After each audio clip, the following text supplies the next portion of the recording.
are these people?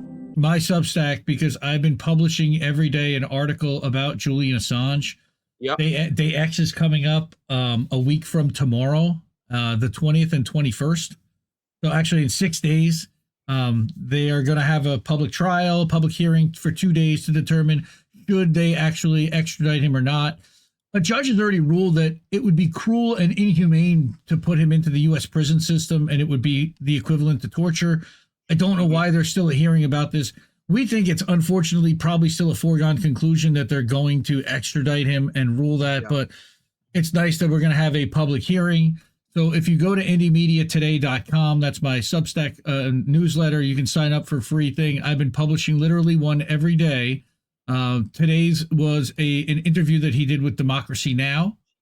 And so you can actually hear his voice sometimes. I've also been spotlighting some of the documentaries about his case, like this one that Naomi Brockwell had written for NBTV, debunking some of the myths and some of the reasons why he should be set free, like the promises of allowing him to potentially, if he's ever found guilty in the end, serve any kind of sentence in Australia. Well, we've debunked that that's bullshit. And there's so many different things. And I'll tell you, I've been, again, doing this for weeks now, every day, putting something up. Sometimes it's from How Do We Miss That, showing a clip and tying in how we've been supporting this as well.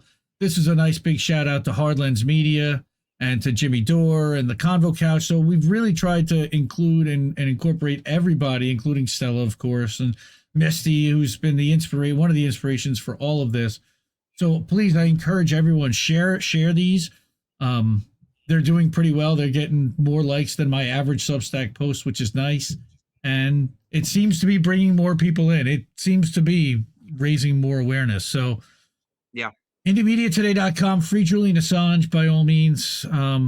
If he goes, all of it tends to start going. And we know that this is the case. And there's a lot going on and a lot distracting. And I think part of it is they don't want you paying attention to this. They don't want people.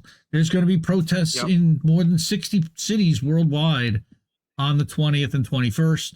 If you're in the London area at 8:30 in the morning at the courthouse, there are details in every post, by the way, at the bottom of every post. Shout out to our boy, Big Mad Crab, who made this graphic, on how to call your senators and what to say.